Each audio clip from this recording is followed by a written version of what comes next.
now joined by a very special guest, one of my very first teammates, one of my very first vets, the incomparable Baron Davis, NBA legend, started the current trend of big explosive guard in the league. And we're very, very honored and happy to have you on our Forward Thinking podcast. Appreciate you joining us, Boom. Appreciate it, bro. Thanks for having me, man. Yes, sir. He was like the rookie who was older than all the vets.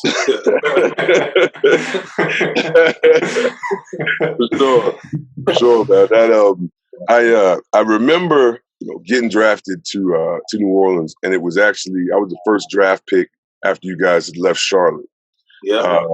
And I was trying to figure out, sort of just my way in the NBA. And I remember you were one of the first guys that I spoke to after I was drafted.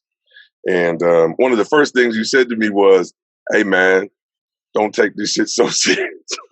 So serious. Because I remember I was so nervous. I was asking proper questions. And you were like, "Hey, man, just don't take this shit so serious." And that's one of the things I always remember because you kind of broke the ice that way. And, it was important not to come in, into the NBA, trying to stress myself to death, trying to prove myself or anything like that. Yeah. So I wanted to start. Nice. It's nice, bro. You know what I mean? You was nice. As a rookie, you know what I mean? It was just like you were professional. You was a good player. You should have played more. I remember that, right?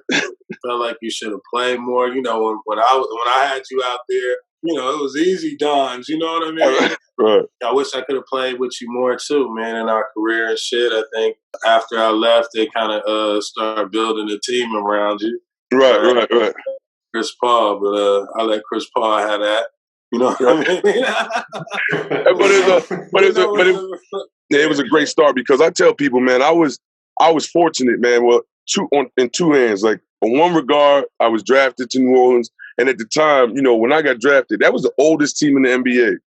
But was it? Yeah, everybody didn't realize that, but that was the oldest team in the NBA. And the crazy thing about it was everybody was expecting me to go through like the crazy rookie stuff, and I was like, man, these guys ain't tripping on that. Like that's one of the things I never went through the whole rookie thing because we had a team full of guys that just weren't tripping on that anymore. So that was always good, man. And, like, to keep it a buck, like, you got to see, like, one of the worst ran organizations up close and personal. Right. All the shit that was going on, the way they was treating the players, right. You know what I mean? Like the fake doctors, all that shit, like training in the Lario Center before. Like, come on, dog. Like, right. You wasn't even supposed to see that. Like, when I came in, I didn't really see nothing like that. But, like, because it was so many vets, like, dudes was like, nah, man, like, you need to see this. You know what I mean? Because this is what it is. The way that even from, like, when everybody started getting hurt that one year, you know what I mean? Right. They was just putting people in the game, dog. Right. I remember. Right. 24-hour fitness to train. You feel what I'm saying? I was like, nah, we ain't going for this shit. You feel what I'm saying? And I think that ultimately, like, I was the youngest vet. I was like the renegade. You feel what I'm saying? Like, I wasn't taking up for none of that shit. You know what I'm saying? And I think after that, it was like, oh, maybe he was right. And then it started to change. And, like, y'all start getting the right pieces. Y'all start getting the right players. You feel what I'm saying? Start going to the playoffs. You know what I mean? CP came in. Had it not been for us fighting that fight, we still be practicing while they having an NRA meeting. I was like, yo, what the fuck is this? I'm not going to practice. Yo, they got this shit in here. You know what I mean? Right. We are likely suspects. As a rookie, I just thought that was the norm. I just thought that that's what everybody was kind of going through. And I didn't understand what facilities were supposed to look like. I didn't understand the layers of support, that should have existed. Yeah. But again, I'm thankful that I had the right vets, in place because they never let me trip on that. Like it was like one rule. I remember one rule, and it was Stacey Augman. He was like, "Look, man, just don't let us beat you in here." And I was like, "That's it?" He was like, "That's it, man." I couldn't come wander into the gym 10 minutes before practice. I just had to be in the gym before the older guys got there. That was it. I ain't had to do none of that other crazy stuff. So that was always a big piece for me, man. What let me ask you this though, B. You always have this sort of inner confidence. What would be something that you could tell to a young player somewhere how to build that, and not only allow that to be his, part of his basketball, but a part of his like everyday, like no matter where you go, you exude this confidence? I would say one, just like humbling myself as a point guard. I was always humble around other point guards because it was just like if I could soak up what Nick Van Exel was doing, or Rod Strickland, or Jason Kidd, you know what I mean? If I could sponge what they had, you feel what I'm saying? Or Chris Paul, you know what I mean? Eat Bobby Brown, all the dudes I'd be around, I'd just be like, I'd just be trying to soak up and sponge their perspective. So I think being humble, for one, like gets you in a comfortable space to know, like, like I can fuck up. So what? Right. Like and then also like not taking yourself so serious, knowing that life is full of mistakes. And the mistakes you make should be like an opportunity for you to learn. Even like when you practicing, right? So all this shit, like humble and practice, mean like I gotta be of service to you, David West. I gotta figure out how to make you great, right? That should be what I walk into the gym thinking, right? I should be so comfortable and so confident and so humble, right? That I'm willing to serve my teammates and make them better, right? Because I'm absorbing all the good things that they are and exploit that, right? And I think the same thing for a point guard, like pace. Just know how to pace yourself. Not being afraid to make mistakes, but if you move with pace, right, and you figure out your pace, like a rapper figures out his cadence, like a producer figures out his sound, like an artist figures out how they paint. Like I remember in practice, like I used to turn the ball over all the time. Coach be tripping, but it'd be like, dude, I know if I don't turn this ball over, if I turn this ball over in the game, it's gonna cost us. If I turn it over in practice, then I can be like, hey, dog, that's what I'm looking for. You know what I mean? So it's also like getting, not being afraid to get your teammates to rock with your style. That's why I feel like you need these super teams, because you ain't got enough to do it yourself. Is that a confidence thing? Because I'll tell you, because I've got different perspectives. It's a confidence thing, and it is also it goes back to like management, because when you look at the dynamics of super teams, right? Like OKC was already a super team. They built that. Harden, Westbrook, KD, Perkins, Jeff Green. Right. They were tough. Ibaka. Right. Great. They cannot put that back together if they try, bro. Right. They would spend double whatever their payroll is right now just to have that, right? So you're saying there's two ways to get there? Because there's two ways to get there. Yeah, you need both. You need upper management, and you need the right team, right, with the right understanding, and then you need the right individual superstars that could play together. Right. And you got to build it around that. You know what I mean? And then they have to be able to coexist. Right. How do you feel? How do you feel about this? The way that the game is now, it drives me crazy, because I actually remember, again, from my rookie year, there were a couple games where I ran, I basically, we played against other rookies, and I did maybe a little dap or something like that. And one of the older guys was like, hey, yo, man, don't be talking to this. It wasn't allowed. I wasn't allowed to do that. Now, after every NBA game, guys are hugging. It's like the end of a playoff series after every NBA game. You know what I mean? And I just wanted to get your thoughts on that, because that's something that I think has drastically, been overlooked in terms of what the NBA looks like now, because that wasn't happening when I first came in the league. And I think that also has something to do with the willingness of guys to play with one another. Like, it's just a different time. Yeah. It's a different time, bro. I mean, honestly, I wish it was cool to do that. It was like when I came, imagine when I came in. Right. It was like you better not talk to me, man. You know what I mean? Right. this the homie. You know what I Right, mean? But right. it was just the intensity, bro. Yeah, it was different, right? Every game, it was almost like the intensity that was created and the rivalry and like the stories. It was almost like you were part of like these different like rap beefs. You know what I mean? It's like when you're a rookie, you walk in like, hey, bro, we don't get down with them. You know what I mean? And right. Of 8 years of playoff history. You know what I mean? Could have had a fight 3 years ago. It's just like, or homeboy is just, he dirty. It was a lot of like sharing of information, sharing of these stories, and these war stories was just being passed down. So you already knew, like, I don't mess with Milwaukee like that. Right. We can't get it. We can't, you know, okay, oh, you over here in Milwaukee? Okay, cool. New Orleans, Philadelphia. You know what I mean? Like, it was just certain little things. Like, you knew you could not, like, as much as I love AI, I wasn't asking them to swap jerseys, you know what I mean, at the end of the game during the regular season, right? Right. I probably do that in the locker room, you know what I mean, when everybody goes. But, you know, I kind of wish we did have that, because then it probably would have been a little bit more freedom to, like, maneuver out there, right? I got you. Pressure on, like, running plays, like, you know, a lot of that hugging, and a lot of, like, all that, like, it shows in the game, too. Like, the game has so much more freedom and fun. Right.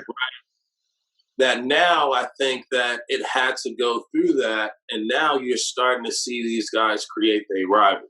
Ultimately, now it's just a matter of the league starting to allow some of this to happen. It ain't like how it was. You know what I mean? Right. When it was like real beefs. It's like, yo, why do basketball players fight each other? You know what I mean? It ain't like that no more. They all go to the club. They all play AAU together. You know what I mean? They all go to camps and things. USA basketball. So it's like it's so much stuff now that they already was like teammates before. So the love is there, and they kind of like are all growing together. Now, do you think that has hindered the physicality in the game? Because, again, I remember, you know, when I came in the NBA, there was a level of physicality that was almost expected. Like, I remember when I was like, you know, PJ and Big Cat were like teaching me how to like hard foul. Like, yo, you really got to give a foul. Yeah. And I had to learn that. You know, those are things that are not, I guess, expected in the game. Yeah. So has that hurt the game in your opinion at all? Absolutely. When you look at some of the major games that be on like ABC, ESPN, be blowouts. Right. It's like, how are the top two teams getting together in the regular season for the first time, and it's a blowout? That means there's no control. That means like the way that the game is being called, right, is not really lending to any type of structure, right? And they value the three so much and protecting the jump shooter and the 3-point so much that anything that happens below the 3-point line is a foul, right? So the game has been played with way more 3-pointers, way more free throws, and it's been played at a quicker pace, right? So they're allowing, like, you know, you get down to the end of games, it's like so many games have been decided, you know, just because of like just bad calls or missed calls, or like, why'd you call that when you called that? And I think there's so much pressure now on the referees because these dudes are more athletic, they shoot from distance, you know what I mean? The game is different. And the value is not in post play. Dudes don't even really play one-on-one. Like, you don't see nobody throw the ball in the block. Like, why wouldn't you down the stretch throw the ball at Giannis in the block? Let him go one-on-one inside the free throw line. Well, you know, I remember when was it? It was last year or the year before last. With the year my first year I retired, and the Warriors were playing the Rockets, and KD got hurt, right? I think it was KD. KD goes down. And I said to myself then, I said, if they had played a team, because the Rockets aren't built to have like a post-up player or anybody to play out of the post with KD out, the Rockets should have been able to, and I think if the Warriors are against any team, if the Warriors are playing the Spurs, if they're playing, taking advantage of it. Right, they take advantage. They just throw the ball in the post and force the Warriors to play that game. The Rockets couldn't do it, and they were unable to get by them. And I've always thought that was a metaphor for like what the league looks like, and the detriment to like leaving out that part of the game, because the way they've gone now, it's more so. If you looked at Michael Jordan as a player, Michael Jordan wouldn't fit in the context of the current NBA structure, because all he did was post ups and mostly mid range. 16 to 20 foot jumpers, and he was crazy one-on-one. So I just feel like that we've got to find the balance in the game somewhere. I think that goes to general managers, right? Okay. You start looking at the league, you look at the structure, and it's like, as we know, every team copycats every team. Right. And so now everybody is trying to get an athletic big who goes to the rim, a point guard who can score and shoot. But it's like, the Warriors built that. They drafted that, bro. Right. They got that in free agency. They knew the value of a David West. They knew the value of an Andrew Bogut. They knew to take Draymond Green and build, you know what I mean? Draymond built himself into that.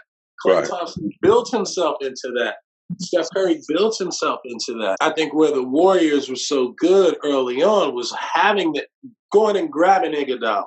Going and grabbing Sean Livingston, right? And so you have these kind of like multi-dimensional guys that come from this old school nature of playing. Right. That's like, oh shit, we can play like this? Like, this is a lot free. Yeah. And at the end of the day, when the going get tough, we know where the mismatch is to go bully somebody. And the Warriors, when you guys won and were winning the championships, it wasn't the 3-point shots. It wasn't, right? It wasn't the 3-point shots, bro. Right. It was the putbacks. It was the pump fakes, the bank shots. It was the layups, right? Layups, right. It was more layups. You guys were getting more layups than anybody. That's how the Warriors lost this year to Toronto. Toronto got more layups inside the paint. The game is always going to be won inside the paint, right? And I think that we're glorifying the perimeter because, like, down the stretch, if it's like, oh, he hit a three, I hit it, like, that is like, that's damn near better than a dunk. You know what I mean? If, like, dudes get hot, go back to back and catch fire, especially with the way they shoot now. Right. But if you're trying to win a championship, the game is going to be won in the paint. And you don't see no teams in the championship without having some type of presence or some type of player who spends their life in the paint. Like Steph Curry was not shooting and hitting those ridiculous threes in the finals the way he shoots in the season. And so every time that what he would consider his own heat check to get him in rhythm, it's 10 times more pressure on that shot. So now he got to like turn that shot down and figure out like, damn, where my heat check shot coming from? Right. You know what I mean? Because it's the finals, bro. You know, you dig what I'm saying? And like that's where the games are won. Right. It's won in the paint. I think, you know, people like Joel Embiid, Jokic, dudes like that, like they're incredible. Be able to play out on the perimeter and things like that. But down the stretch, the smart coach, the smart GMs is going to build a team that can win in the last 6 minutes of the game. So you want to have enough assets. So in the last 6 minutes of the game, you know you have the best 5 or 7 guys that you can rely on. It seems like teams are saying, okay, we're going to pick a style whether we win or lose. It doesn't work. We'll bring in a new coach, pick a style, win or lose. And it's like we used to seeing like competitive basketball, not people like trying shit. So this is the first time we're seeing like teams commit to losing. Even the teams that were the worst teams, it was like they were only bad because probably like their 2 best players were hurt or they were young or, you know what I mean, trying to figure it out. But they were still competitive in today's day and age because some people are using that shit as development and not really trying to win it all.